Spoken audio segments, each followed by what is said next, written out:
Good morning students, how are you? I hope you all are fine and well. Today we are going to discuss from your EVS book, class 5th, chapter 13. Chapter 13 name is Deforestation and Urbanizations. आज हम आपकी जो class 5th के EVS book के जो 13 chapter discuss करने के लिए जा रहे हैं उसका नाम है डिफॉरेस्टेशन एंड अर्बनाइजेशन। आप जानते होंगे how many students you know forest, कितने बच्चे फॉरेस्ट जानते हो या फॉरेस्ट देखे हो। फॉरेस्ट में क्या है, बहुत सारे पौधे होते हैं, बहुत सारे प्लांट्स होते हैं, बहुत सारे अलग अलग चीज़ों को देखने के लिए मिलता है हमें। और फॉरेस्ट एक ऐसी जगह है जो जैसे हमारे शेल्टर होती है हाउस, हम हाउस के अंदर रहते हैं, वैसे ही जो एनिमल्स का जो हैबिटेट है यानी कि उनका जो शेल्टर है वो क्या है, फॉरेस्ट है। तो फॉरेस्ट के अंदर वो रहते हैं और अगर हम फॉरेस्ट को काटते हैं, डिफॉरेस्टेशन हम करते हैं तो फिर नुकसान किसकी है, हमारी नुकसान है और उसके साथ साथ जो हम एनिमल्स के ऊपर भी हार्म होता है। तो इसलिए हमें फॉरेस्ट नहीं काटना चाहिए। फॉरेस्ट हमें बहुत कुछ चीज़ों को देता है, यानी कि हमें मेडिसिन्स देते हैं, फूड्स देती है, फर्नीचर वगैरह बनाने के लिए वुड देता है, बहुत सारी चीज़ हमें फॉरेस्ट से मिलता है। तो इसीलिए हम जितना हो सके, और फिर स्पेशली कि मेन थिंग्स जो होता है कि जो ऑक्सीजन हम जो ब्रीथ करते हैं तो वो कहाँ से मिलती है, प्लांट्स के थ्रू भी मिलती है। और बारिश वगैरह भी होना, ये सारे अगर जंगल है तो अच्छी हवा हमें मिलती है। तो इसलिए हमें क्या करना चाहिए, ज़्यादा से ज़्यादा हमें इसको सुरक्षित रखना चाहिए, फॉरेस्ट को, उसको हमें काटना नहीं चाहिए। तो यहाँ पे क्या है, हम देखेंगे आज ओनली 1 पॉइंट देखेंगे, इसका 3 पॉइंट है और आज मैं आपको ओनली 1 पॉइंट ही डिस्कस करूँगी और उसके बारे में मैं बताऊंगी। First point is deforestation, it's causes and effects. तो उसका कारण क्या है और इफेक्ट क्या होता है, हम देखेंगे डिफॉरेस्टेशन का। डिफॉरेस्टेशन का मतलब होता है वृक्षों की कटाई, यानी कि वृक्षों को काटना, जंगल को काटना। एंड अर्बनाइजेशन का मतलब होता है नगरीकरण या शहरीकरण। जंगल की कटाई या वृक्षों को काटना हमें नहीं चाहिए। Forest are a dense growth of trees, plants and undergrowth of bushes covering a large area. Forest means वो होता है बहुत बड़ा लंबा जगह में, बहुत बड़ा लंबा एरिया में क्या होता है, बहुत सारे प्लांट्स है ना, और फिर बुशेस वगैरह सारे कुछ कवर हो जाता है उस एरिया को, लार्ज एरिया में वो होता है फॉरेस्ट। बहुत सारे ट्रीज वगैरह भी लगाए जाते हैं, वो ये होता है फॉरेस्ट या जंगल। They consist of living and non living components. तो वहाँ पे क्या है, लिविंग और नॉन लिविंग थिंग्स को भी देखते हैं हम। Trees serves vines, grasses, mosses, birds, mammals, reptiles, amphibians, insects, algae and microbes are found in forest. तो ये सारी चीज़ें वहाँ पे देखने के लिए मिलता है। कौन कौन सा चीज़ें हैं, पहले तो ट्रीज हैं, फिर छोटे छोटे पौधे छोटे छोटे होते हैं, सब्स हैं, वाइन्स है लंबा जो, उसके बाद ग्रास वगैरह होते हैं, ग्रासेस होते हैं, मॉसेस होते हैं, बर्ड्स होते हैं, मैमल्स होते हैं, है ना, जैसे दूध पिलाने वाले एनिमल्स को मैमल्स कहा जाता है। रेप्टाइल्स होते हैं, एम्फीबियंस होते हैं, जैसे कि दोनों जगह में रहते हैं, वाटर में भी रह सकते हैं और फिर वाटर के बाहर भी वो रह सकते हैं। ओके, इंसेक्ट्स हो, अलगाई है और फिर and microbes are found in forest. ये सारे जो चीज़ों को, सारे जो ये प्लांट्स को देखते हैं और फिर ये बर्ड्स है, एनिमल, सारे चीज़ हम कहाँ पे देखते हैं, फॉरेस्ट में देखते हैं। Forest not only provide shelter to a variety of living thing but also fulfil many human needs. Forest खाली ओनली ह्यूमन यानी कि शेल्टर ही प्रोवाइड नहीं करता है एनिमल्स को, उसके साथ साथ वो क्या करता है, ह्यूमन्स बींग्स का जो नीड्स होती है उसको वो फुलफिल भी करता है। It is our duty to protect and preserve forest, है ना। ये हमारी ड्यूटी होता है कि हमारी ड्यूटी भी है, हमें क्या सुरक्षा करना चाहिए, जंगल को बचाना चाहिए और क्या है, हमें उसको अच्छी हालत में उसको रखना चाहिए जंगल को। Deforestation, the destruction or removal of trees on a large scale of human benefits without replanting them or giving time to the forest to regenerate is called deforestation। तो ये क्या है, डिफॉरेस्टेशन वो होता है कि विनाश क्रिया, यानी कि जंगल है अच्छे के लिए होता है, हमें हवा दे रही है, ऑक्सीजन दे रही है, हमें बहुत सारे ह्यूमन बींग्स की जो क्या है नीड्स को पूरा कर रहा है, फुलफिल कर रहा है, एनिमल्स के लिए शेल्टर है, और हम उसको क्या कर रहे हैं, काट रहे हैं और निराकरण हम कर रहे हैं ट्रीज़ को लार्ज स्केल में, थोड़ा नहीं बहुत लार्ज स्केल में, और जिसमें कि हमारे बेनिफिट है, और हम उसके बाद क्या है लगाते भी नहीं है ट्रीज वगैरह। उस टाइम को उसको क्या है रीजेनरेट का मतलब होता है रिप्रोड्यूस, है ना, रिप्रोड्यूस करना, टू गिव न्यू लाइफ और एनर्जी टू। तो ये वो भी नहीं करते तो उसको बोलते हैं deforestation. Causes of deforestation, there are many causes of deforestation such as, तो डिफॉरेस्टेशन की बहुत कारण है ना, तो उसको हम देखेंगे। Expanding agriculture land to grow more crops for the increasing population, तो हमें क्या है ज़्यादा से ज़्यादा मात्रा में क्या है एग्रीकल्चर, और फिर हमें फसल वगैरह करना है, और फिर increasing population day by day बढ़ रही है, तो इसीलिए ज़्यादा से ज़्यादा फसल की ज़रूरी होती है। Forest are cleared for constructions of dams, houses, factories and industry, तो फॉरेस्ट पहला तो कारण है, पॉपुलेशन बढ़ रही है, उसके लिए क्या है खेती करने के लिए, फसल करने के लिए हम उसको काट देते हैं। दूसरा कारण ये है कि हमें डैम बनाते हैं, हाउसेस बनाते हैं, फैक्ट्रीज बनाते हैं, इंडस्ट्रीज बनाते हैं, उसके लिए भी हम क्या करते हैं जंगल को काट देते हैं। Forest are cut to obtain timber which is use for building materials, furnitures and paper products.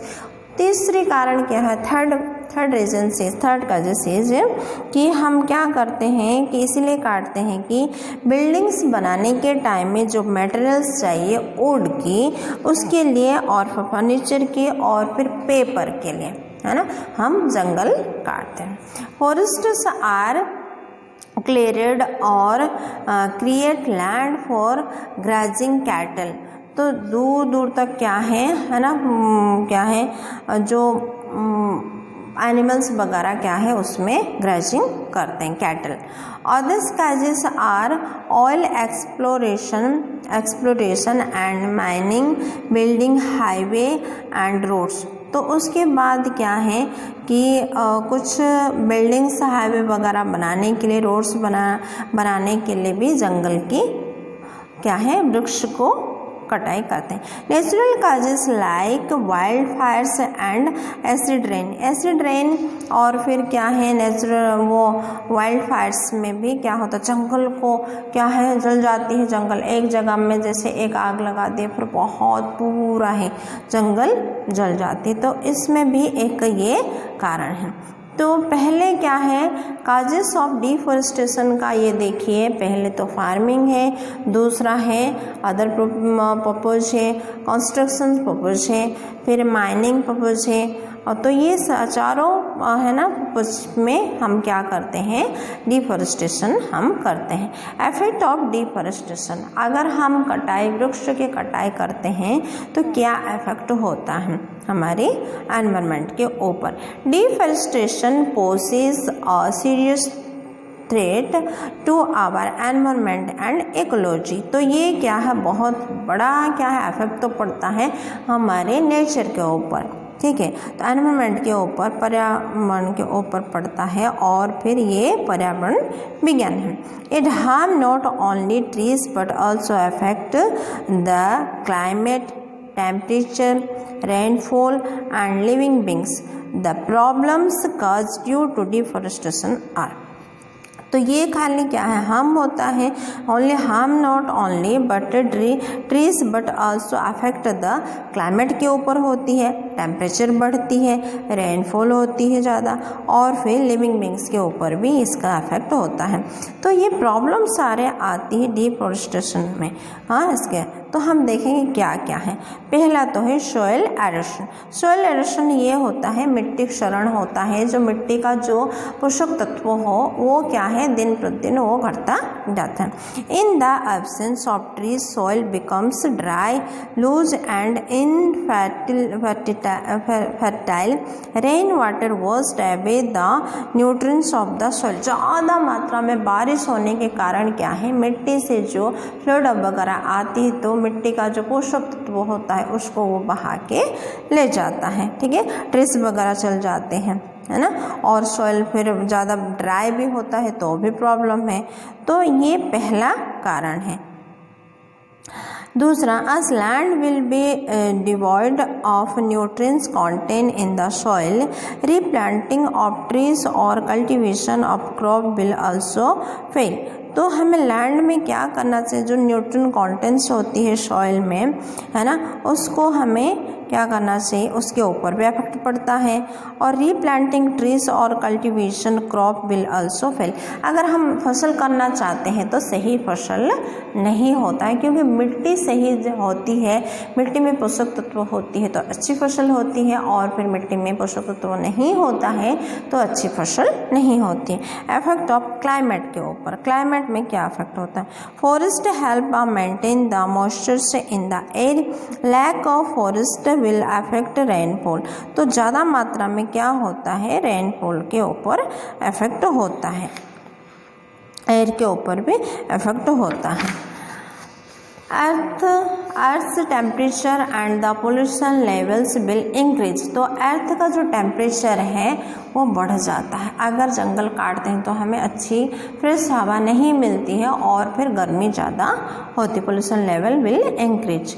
Deforestation leads to global warming as the carbon dioxide level in the air increase. तो जैसे हम वृक्ष की डिफॉरेस्टेशन कर देते हैं तो क्या होता है, ग्लोबल वार्मिंग होती है, अर्थ गर्म हो जाती है, ज़्यादा सन की रोशनी ज़्यादा हमारे ऊपर होती है, और फिर कार्बन डाइऑक्साइड जो है हम जो छोड़ते हैं उसका लेवल इंक्रीज हो जाता है, क्योंकि प्लांट से हमें ऑक्सीजन मिलता है और ह्यूमन बीइंग जो है ना छोड़ता है तो वो क्या है, कार्बन डाइऑक्साइड है, तो उसका लेवल ही खाली बढ़ता है, हमें ऑक्सीजन की मात्रा कम मिलता है। Deforestation may also lead to floods since there will be less number of trees to absorb rain water from their roots. तो उसके बाद उसका भी लीड करता है कि फ्लड्स की भी, है ना, जैसे कि बाढ़ वगैरह आना, है ना, और ट्रीज हो जाते हैं सारे वो, है ना, तो वो रेन वाटर में क्या हो जाते हैं, सारे बह के आ जाते हैं। लॉस ऑफ बायोडाइवर्सिटी, तो इसका लॉस होता है, जैव विविधता का लॉस हो जाता है। It disturb the balance in the ecosystem, यानी कि ये क्या है, इकोसिस्टम को जो जंगल में रहने वाले सारे जीव जंतु पक्षियों को सारे का इसका डिस्टर्ब होते हैं वो, है ना, तो परिस्थिति की तंत्र होता है ecosystem. Several species of plants have become extinct. तो कुछ स्पाइसेस प्लांट्स भी वो क्या हो जाते हैं, एक्सटिंक्ट हो जाते हैं। Several species of animal and birds are endangered because of the loss of their natural habitat, यानी कि उनको इरिटेड हम कर देते हैं, जंगल हम काटते हैं तो वो इरिटेड हो जाते हैं एनिमल्स वगैरह, और फिर हमें क्या है, चोट पहुंचाने के लिए वो आते हैं, एंडेंजर्ड हो जाते हैं वो। इसीलिए हमें क्या नहीं करना चाहिए, उनका हैबिटेट जो होता है यानी कि जंगल है उनका शेल्टर, उसको हमें काटना नहीं चाहिए। Shortage of resources for future, deforestation will leads to shortage of timber, wood, medicines, plant and other forest resources। यानी कि फॉरेस्ट से जो मिलने वाली चीज़ें हमें नहीं मिलेगी। अगर हम उसको डिफॉरेस्टेशन करते हैं तो हमारे फ्यूचर के लिए भी प्रॉब्लम है, क्योंकि सारे धीरे धीरे ख़त्म होती जाएगी। वुड वगैरह नहीं मिले, मेडिसिन प्लांट्स वगैरह ख़त्म हो जाएगी, और फिर हमें जो चीज़ जंगल से चाहिए अच्छी चीज़ें वो हमें नहीं मिलेगी। इसलिए हमें क्या नहीं करना चाहिए, डिफॉरेस्टेशन नहीं करना। ये सारे इफेक्ट हमारे क्या है ऊपर होता है, पड़ता है। तो इसीलिए हमें क्या है उसका सुरक्षित, उसको प्रोटेक्ट करना चाहिए हमें, ना कि हमें उसको डिफॉरेस्टेशन करना चाहिए। ओके, आज के लिए इतना ही है। हम नेक्स्ट क्लास में इसका नेक्स्ट जो पॉइंट रह गया अर्बनाइजेशंस का और इफेक्ट ऑफ अर्बनाइजेशन, फिर ट्राइबल पीपल, तो ये तीनों पॉइंट यानी कि 2 पॉइंट जो है नेक्स्ट क्लास में हम देखेंगे आपकी। ओके, आपकी ये चैप्टर 13 चैप्टर आपको पढ़ना है तो आपको समझ में भी आ जाएगी, और फिर आपको वीडियो भी आपको लेसन करना है अच्छी रीति से। Thank you and have a nice day. May God bless you.